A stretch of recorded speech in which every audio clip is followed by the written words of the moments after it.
Hello everyone, my self doctor Ayush. और हम पढ़ने जा रहे हैं काउंटर करंट मैकेनिज्म, जो एक एनसीईआरटी का बहुत इंपॉर्टेंट टॉपिक है। ऑलमोस्ट हर एक साल एक न एक क्वेश्चन इससे मिलता ही है नीट के एग्जाम में।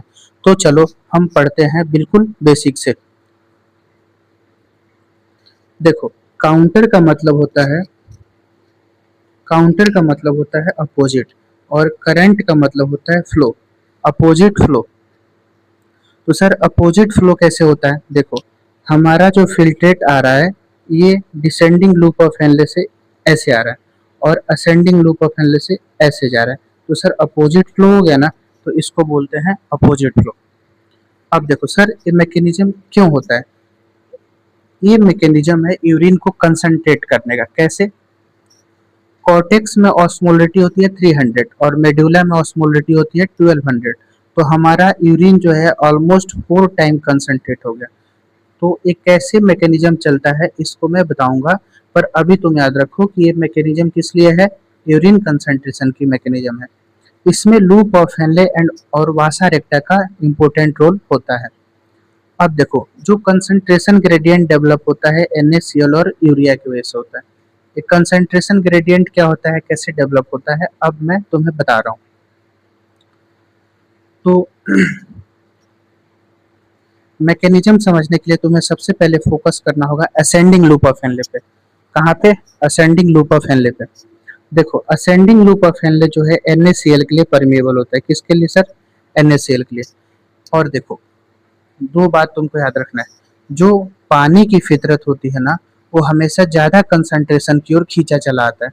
और NaCl जो है मेडुलरी इंटरस्टिशियम में कंसंट्रेशन ग्रेडियंट डेवलप कर देता है। क्या कर देता है सर? NaCl की वजह से कंसंट्रेशन ग्रेडियंट डेवलप हो जाता है। तो पानी जो है डिसेंडिंग लूप ऑफ हेनले से बाहर निकल जाता है, क्योंकि पानी की फितरत क्या है, जिधर कंसंट्रेशन ज्यादा है उधर पानी आ जाता है। और NaCl की वजह से पूरे मेडुलरी इंटरस्टिशियम में कंसंट्रेशन ग्रेडियंट डेवलप हो गया, जिसकी वजह से डिसेंडिंग लूप ऑफ हेनले से क्या निकल गया सर? पानी निकल गया, H2O। तो अब तुम्हें समझ में आया कि डिसेंडिंग लूप ऑफ हेनले से वाटर क्यों निकलता है। परमिएबल तो है, descending loop of Henle water के लिए परमिएबल है, पर वो वाटर निकलता क्यों है? क्योंकि NaCl की वजह से। क्यों NaCl की वजह से? क्यों sir? Sir NaCl medullary interstitium में कंसंट्रेशन ग्रेडियंट डेवलप कर देता है, और कंसंट्रेशन ग्रेडियंट डेवलप होने की वजह से वाटर बाहर निकल जाता है। तो वाटर बाहर निकल गया तो हमारा यूरिन कैसा हो गया सर? कंसंट्रेटेड। ठीक है, तो यह यूरिन कंसंट्रेशन की एक मैकेनिज्म होती है, उसको बोलते हैं काउंटर करेंट मैकेनिज्म। अब इसमें लूप ऑफ हेनले और वासा रेक्टा का रोल है। लूप ऑफ हेनले मैंने तुम्हें समझाया, धीरे धीरे करके पूरे मैकेनिज्म आगे प्रोसेस पूरा समझा दूंगा। अभी बेस प्रिपेयर कर रहा हूँ। तो देखो, हमेशा पहले सॉल्ट बाहर निकलता है। हमेशा पहले क्या करेगा, इसलिए मैंने तुमको बोला कि पहले तुम्हें यहाँ फोकस करना है। हमेशा पहले सॉल्ट बाहर निकलता है, जिसकी वजह से मेड्यूला में कंसंट्रेशन बढ़ जाता है। पूरे मेड्यूला में कंसंट्रेशन बढ़ गया। कंसंट्रेशन बढ़ने की वजह से H2O बाहर निकलता है DLOH से, डिसेंडिंग लूप ऑफ हेनले की। ठीक है, मतलब ascending limb of loop of Henle जितना लॉन्ग होगा उतना ज्यादा सॉल्ट बाहर निकलेगा।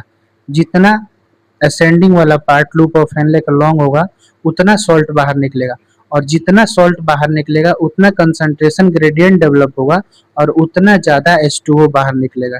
ठीक है, जितना ज्यादा सॉल्ट बाहर निकलेगा उतना ज्यादा कंसंट्रेशन मेडुला में बढ़ेगा, और उतना ज्यादा पानी बाहर खींच सकता है। तो ये हमने बेसिक समझ लिया। अब मैं तुम्हें डायग्राम से बताता हूँ। देखो, क्वेश्चन पूछता है कि अगर लूप ऑफ हेनले की लेंथ ज्यादा है, तो देखो, ज्यादा लेंथ का मतलब कि असेंडिंग लूप ऑफ हेनले बहुत बड़ा है। तो अब देखो, इससे क्या होगा, उतना ज्यादा NaCl बाहर निकलेगा। ठीक है, जितना ज्यादा NaCl बाहर निकलेगा पूरे मेडुलरी इंटरस्टिशियम में क्या होगा, कंसंट्रेशन बढ़ जाएगा। और पानी की फितरत होती है कि वो ज्यादा कंसंट्रेशन की तरफ आता है। तो H2O descending loop of Henle से H2O क्या होगा, बाहर निकल जाएगा। ठीक है, अब बाहर निकल गया, हमारा यूरिन कंसंट्रेट हो गया। तो वही बात यहाँ लिखा हूं मैं, सॉल्ट जितना ज्यादा बाहर निकलेगा मेडुलरी इंटरस्टिशियम में कंसंट्रेशन उतना ज्यादा होगा, और उतना ज़्यादा H2O बाहर निकलेगा जिसकी वजह से यूरिन कंसंट्रेट हो जाएगी या यूरिन कंसंट्रेशन बढ़ जाएगा। सर अगर लूप ऑफ हेनले शॉर्ट या एब्सेंट हो तो क्या होगा? तो देखो यूरिन डाइल्यूट हो जाएगा। अगर लूप ऑफ हेनले शॉर्ट होगा, छोटा सा लूप ऑफ हेनले होगा तो कम NaCl बाहर निकलेगा। ठीक है, कम NaCl बाहर निकलेगा तो कम ग्रेडियंट डेवलप होगा, तो यूरिन कैसा हो जाएगा? डाइल्यूट हो जाएगा, मतलब कंसंट्रेट नहीं हो पाएगा। अब देखो इस डायग्राम से मैंने तुम्हें बताया है कि वासा रेक्टा क्या होता है। जैसे कि बहुत लोग कंफ्यूज होते हैं कि पेरीट्यूबुलर कैपिलरी क्या है, वासा रेक्टा क्या है, तो मैं बिल्कुल जीरो से बता रहा हूँ। देखो अफरेंट आर्ट्रियोल आई और डिवाइड करके क्या बना ली? टफ्ट ऑफ कैपिलरी, जिसको बोलते हैं ग्लोमेरुलस। ग्लोमेरुलस रीयूनाइट होकर के बनाए इफरेंट आर्ट्रियोल, और यही इफरेंट आर्ट्रियोल जो होता है नेफ्रॉन के चारों तरफ कैपिलरी बनाता है। तो जो हमारे जक्स्टा मेडुलरी नेफ्रॉन होते हैं उसमें जो पेरीट्यूबुलर कैपिलरी बनी है, पेरीट्यूबुलर कैपिलरी तो कॉर्टिकल नेफ्रॉन में पूरी तरह से, जैसे मान लो अगर एक कॉर्टिकल नेफ्रॉन होता तो पूरी जगह पेरीट्यूबुलर कैपिलरी ही बनती। क्या बनती सर? पेरीट्यूबुलर कैपिलरी बनती। लेकिन ये नेफ्रॉन है जक्स्टा मेडुलरी नेफ्रॉन, तो जो पेरीट्यूबुलर कैपिलरी बन रही है शुरुआत में वही लूप ऑफ, ये क्या है अपना? Loop of Henle. तो जो पेरीट्यूबुलर कैपिलरी शुरुआत में बन रही है वही लूप ऑफ हेनले के पैरेलल हो जाती है। क्या हो जाती है सर? लूप ऑफ हेनले के पैरेलल हो जाती है। तो इसका हम नाम रख देते हैं कि तुम वासा रेक्टा हो। क्या हो? वासा रेक्टा। और फाइनली फिर रीनल वेन में बाहर खुल जाती है। चलो अब तुम्हें समझ में आ गया। अब मैं तुम्हें बताऊंगा मैकेनिज्म कैसे होता है। चलो एक पॉइंट और एनसीईआरटी कवर कर देता हूँ। देखो यहाँ पे मैंने बताया था कि काउंटर करंट मैकेनिज्म में लूप ऑफ हेनले और वासा रेक्टा का रोल है, ठीक है। और जो कंसंट्रेशन ग्रेडियंट है NaCl और यूरिया की वजह से डेवलप होता है। देखो हमें पता है कि हमारी किडनी का काम है यूरिया को फिल्टर करना, तो उसे बाहर फिल्टर आउट करना चाहिए। लेकिन स्मॉल अमाउंट ऑफ यूरिया जो है हमारी इंटरस्टिशियम में आ जाती है, तो NaCl और यूरिया की वजह से कंसंट्रेशन ग्रेडियंट डेवलप होता है। सिर्फ NaCl की वजह से नहीं, NaCl और यूरिया की वजह से कंसंट्रेशन ग्रेडियंट डेवलप होता है, जिसकी वजह से H2O बाहर निकलता है। ठीक है सर। अब जो small amount of urea interstitium में आया है वो चला जाता है असेंडिंग लूप ऑफ हेनले में, और फिर असेंडिंग लूप ऑफ हेनले से फिर ऐसे ऐसे इसका साइकिल चलता रहता है। तो एनसीईआरटी लिखती है जो यूरिया इंटरस्टिशियम में आया है वो हमारे इंटरस्टिशियम की ऑस्मोलिटी को मेंटेन करता है, मतलब एक स्मॉल रोल प्ले करता है। बाकी हमारी किडनी मैक्सिमम यूरिया को तो बाहर निकाल देती है, लेकिन small amount of urea collecting duct से लीकेज हो जाता है, और जो यूरिया लीकेज हुआ है ये भी NaCl के साथ मिल करके मेडुलरी इंटरस्टिशियम की कंसंट्रेशन ग्रेडियंट को क्रिएट कर रहा है, जिसकी वजह से H2O बाहर निकल रही है। कहाँ से? डिसेंडिंग लूप ऑफ हेनले से। ठीक है, ये पॉइंट कवर हो गया। वासा रेक्टा समझा दिया मैंने तुम्हें। अब मैं तुम्हें मैकेनिज्म बताता हूँ कि कैसे प्रोसेस होती है। देखो हमें पता है कि असेंडिंग लूप ऑफ हेनले किसके लिए परमेबल है? NaCl के लिए। अब जो NaCl है ये जो ऊपर से ब्रांच आ रही है तो ये तो डिसेंडिंग ब्रांच हो गई ना, तो ये क्या है? डिसेंडिंग वासा रेक्टा। तो जो NaCl है जो हमारी इंटरस्टिशियम है, देखो ये सारी कैपिलरी बहुत पास पास होती है, ये तो हम समझने के लिए इतनी दूर दूर कर रहे हैं। जो इंटरस्टिशियम में आया है वो NaCl वो चला जाता है अपने डिसेंडिंग वासा रेक्टा में, और डिसेंडिंग वासा रेक्टा से होते हुए अब आया असेंडिंग वासा रेक्टा में। अब देखो अब असेंडिंग वासा रेक्टा में क्या क्या ज्यादा हो गया? NaCl। क्या क्या सर? NaCl आ रहा है, डिसेंडिंग वासा रेक्टा से NaCl आ रहा है, असेंडिंग वासा रेक्टा में आ गया। अब यहाँ पे क्या है? NaCl। अब तुम्हें पता है कि वाटर की फितरत क्या होती है? NaCl यहाँ ज्यादा है, मतलब कंसंट्रेशन ज्यादा है, तो वाटर जो होता है ज्यादा कंसंट्रेशन की तरफ चला जाता है। अब देखो वाटर अभी इंटरस्टिशियम में है, अब आ गया अपना असेंडिंग वासा रेक्टा में। अब जैसे ही वाटर आया, जैसे ही वाटर अंदर घुसा, इसके जो अंदर NaCl था वो यहाँ रिलीज हो गया। तो अब तुम एनसीईआरटी के सारे पॉइंट्स पढ़ लेना, सब क्लियर हो गया लाइन बाय लाइन। तो बस यही मैकेनिज्म होता है काउंटर करंट मैकेनिज्म। अब देखो पूरा मैकेनिज्म में, अब देखो यूरिन कंसंट्रेट कैसे हुआ? सर H2O निकल गया, सर H2O निकल गया, यूरिन की कंसंट्रेशन बढ़ गई, तो यूरिन कंसंट्रेशन के मैकेनिज्म है, और जो H2O निकला है वो जो अपनी वासा रेक्टा है, असेंडिंग वासा रेक्टा, उसमें चला गया, और ये आगे फाइनल रीनल वेन में कन्वर्ट हो गई, जो अपनी असेंडिंग वासा रेक्टा है वो वेन्यूल, फिर renal vein, final renal vein में चली जाती है, कन्वर्ट हो गई। अब H2O किस में चला गया, अपनी ब्लड वेसल में चला गया, ठीक है। और हमारी यूरिन कैसी होगी, कंसंट्रेट हो गई, यूरिन फिल्टर्ड आउट हो गया, ठीक है। हाँ, यूरिन से पानी निकल गया, मतलब यूरिन कंसंट्रेट हो गई। अब देखो मैं एक और पॉइंट बताने वाला था।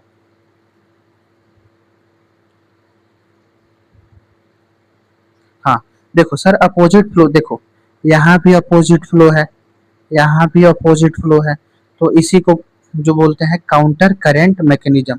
हर जगह अपोजिट फ्लो होगा। इवन इस दोनों को ले लो, ये ऊपर जा रहा है, ये नीचे जा रहा है, इस दोनों को ले लो, ये ऊपर जा रहा है, ये नीचे जा रहा है, मतलब इसीलिए बोलते हैं काउंटर करेंट मैकेनिज्म। काउंटर मतलब अपोजिट, और करंट मतलब फ्लो, तो यही होता है अपना काउंटर करंट मैकेनिज्म। अब देखो हम पढ़ने जा रहे हैं रेनिन एंजियोटेंसिन एल्डोस्टेरोन सिस्टम, रास सिस्टम। देखो कुछ नहीं है, जैसे ही हमारा जीएफआर या बीपी कम हुआ, तो जो हमारी किडनी है, किडनी के अंदर जो जेजी सेल्स हैं वो रेनिन सिक्रेट करती हैं। क्या करती हैं, रेनिन सिक्रेट करती हैं।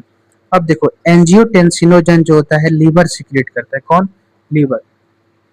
एंजियोटेंसिनोजन कन्वर्ट हो जाता है एंजियोटेंसिन फर्स्ट में, रेनिन के प्रेजेंस में, और रेनिन को कौन सिक्रेट किया, किडनी की जेजी सेल ने। एंजियोटेंसिन फर्स्ट जो है ACE enzyme, angiotensin converting enzyme, जो एक लंग्स हमारी सिक्रेट करती है, इस एंजाइम के प्रेजेंस में कन्वर्ट हो जाता है एंजियोटेंसिन सेकेंड में। और जो एंजियोटेंसिन सेकेंड है ये पावरफुल वेसो कंस्ट्रिक्टर होता है, मतलब ब्लड वेसल को कंट्रिक्ट कर देता है। अब जब ब्लड वेसल कंट्रैक्ट हो गए, तो हमारी ब्लड का फ्लो बढ़ जाएगा ना, मतलब बीपी बढ़ गया और जीएफआर बढ़ गया। जो पहले जीएफआर या बीपी कम था वो दोनों क्या हुए, बढ़ गए। अब देखो एंजियोटेंसिन सेकेंड का एक और फंक्शन होता है, जो हमारी किडनी होती है इसके ऊपर होता है एड्रिनल ग्लैंड, तो यह एड्रिनल ग्लैंड पे काम करता है और सिक्रेट करवाता है एल्डोस्टेरोन। एंजियोटेंसिन क्या करता है, एड्रिनल ग्लैंड पे काम करता है और सिक्रेट कराता है एल्डोस्टेरोन, और यह एल्डोस्टेरोन जो है हमारी नेफ्रॉन के बीसीटी पे काम करता है और यहाँ से इंक्रीज करता है reabsorption of sodium and H2O। तो चलो मैं इसको लैंग्वेज में लिख देता हूँ। एंजियोटेंसिन वर्क किया आपने एड्रिनल ग्लैंड पे, और फिर एड्रिनल ग्लैंड रिलीज की एल्डोस्टेरोन, और एल्डोस्टेरोन जो है अपने डीसीटी पे काम करता है, और यह क्या करता है, रीअब्जॉर्प्शन कराता है सोडियम और वाटर का। देखो एल्डोस्टेरोन तो सोडियम का रीअब्जॉर्प्शन कराता है, तो जैसे ही सोडियम रीअब्जॉर्ब होता है ना, तो पानी की फितरत क्या होती है, जिधर कंसंट्रेशन ज्यादा भागता है उधर ही पानी निकल जाता है। तो जैसे ही सोडियम यहाँ से रीअब्जॉर्ब होना, पानी भी उसके पीछे पीछे आ जाता है, तो इंक्रीज करती है सोडियम का रीअब्जॉर्प्शन एंड वाटर का रीअब्जॉर्प्शन, ठीक है। अब देखो, अब वाटर सोडियम हमारी ब्लड में आ गए, तो जीएफआर बढ़ गया और बीपी बढ़ गया। जो पहले कम था अब वो क्या हुआ, जो पहले कम था वो अब क्या हुआ, बढ़ गया, मतलब चीजें मेंटेन हो गई। तो इसको बोलते हैं रेनिन एंजियोटेंसिन एल्डोस्टेरोन सिस्टम, रास सिस्टम। अब देखो एएनएफ जो होता है, इसको फुल फॉर्म है एट्रियल नाइट्रियूरेटिक फैक्टर। जैसे ब्लड फ्लो बढ़ जाता है, तो हमारी जो हार्ट है उसकी एट्रिया रिलीज करती है एएनएफ, और एएनएफ जो होता है वेसो डायलेशन करता है, मतलब ब्लड वेसल को क्या कर देता है, डायलेट कर देता है, और ब्लड वेसल डायलेट हो गई मतलब बीपी डिक्रीज हो गया। तो इसको बोलते हैं चेक ऑन रास मैकेनिज्म।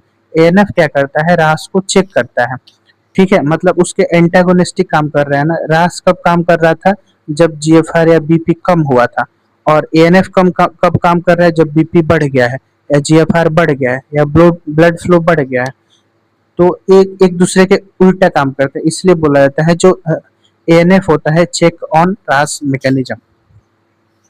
तो चलो आगे बढ़ते हैं।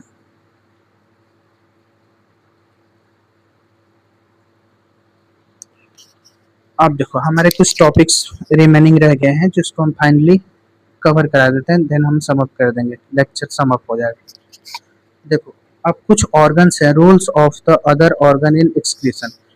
जैसे एक्सक्रीशन में हमने पढ़ा किडनी का रोल है, किडनी के अलावा भी और ऑर्गन्स हैं जो हमारी एक्सक्रीशन की मैकेनिज्म में रोल प्ले करते हैं, जैसे स्किन। स्किन में स्वेट ग्लैंड्स होती हैं और सीबेसियस है ऑयल ग्लैंड्स होती है। स्वेट ग्लैंड का प्राइमरी फंक्शन होता है कूलिंग इफेक्ट। अब बताओ स्वेट में क्या क्या होता है? मैक्सिमम अमाउंट में वाटर होता है, NaCl होता है, यूरिया होता है, लैक्टिक एसिड होता है, अमाइनो एसिड होता है, ग्लूकोज होता है, और ग्लूकोज जो होता है स्मॉल अमाउंट में होता है। तो तुम्हें बिल्कुल याद रखना है। अब सीबेसियस ग्लैंड जो सिक्रीट करती है उसको बोलते हैं सीबम, और सीबम क्या करता है? ऑयली कवरिंग प्रोवाइड करता है। अब देखो सीबम में क्या क्या होता है सर? हाइड्रोकार्बन होता है, एस्ट्रॉल होता है, और वैक्सेस होता है। ठीक है। अब है अपनी सलाइवा। सलाइवा में क्या होता है? यूरिया। ठीक है, और उसका एक्सक्रीशन हो जाता है। अब देखो नेक्स्ट है लंग्स। लंग्स हमारी रिलीज करती है CO2 और 200 ml पर मिनट, 200 ml पर मिनट CO2 एक्सक्रीट आउट करती है। ठीक है। अब देखो कुछ वोलेटाइल सब्सटेंस को भी लंग्स रिलीज करती है। वोलेटाइल सब्सटेंस जैसे अल्कोहल, जैसे अगर कोई पर्सन अल्कोहल ड्रिंक करा है और वो पास में बैठ जाए तो हमें पता चल जाती है कि मतलब उसने अल्कोहल लिया है, तो मतलब वोलेटाइल सब्सटेंस है, इसको भी लंग्स ने रिलीज करा। मॉइस्चर 400 मिली ml per day moisture release करती है। मॉइस्चर मतलब वाटर, जैसे हम बोलते हैं तो हमारे मुंह से जो आवाज निकल रही है इसके थ्रू भी वाटर निकलता है, मतलब मॉइस्चर निकलता है। तो लंग्स क्या करती है? मॉइस्चर को भी रिलीज करती है 400 ml पर डे। अब देखो लीवर, नेक्स्ट ऑर्गन। लीवर जो है सबसे लार्जेस्ट ग्लैंड होती है। अब ये जो लीवर है ये रिलीज करती है बाइल, और बाइल किस में रिलीज होता है? डिओडिनम में। बाइल में क्या क्या होता है? देखो बाइल में बाइल पिगमेंट्स होगा, कोलेस्ट्रॉल होगा, डिग्रेडेड डिग्रेडेड स्टेरॉयड हार्मोन्स होंगे, विटामिन होंगे, ड्रग्स होंगे। तो ये सब चीजें एक्सक्रीट करती है।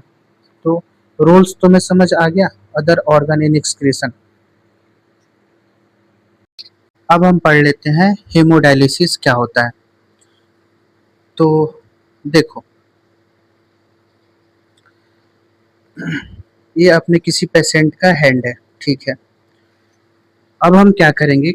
पेशेंट के किसी भी एक कन्वीनियंट आर्टरी से हम ब्लड को बाहर निकालेंगे। ब्लड को किसी कन्वीनियंट आर्टरी से क्या किए? ब्लड को निकाले। अब देखो ये जो तुम्हें ट्यूब लाइक स्ट्रक्चर दिख रहा है राउंड राउंड सा, इसको बोलते हैं सेलोफेन ट्यूब।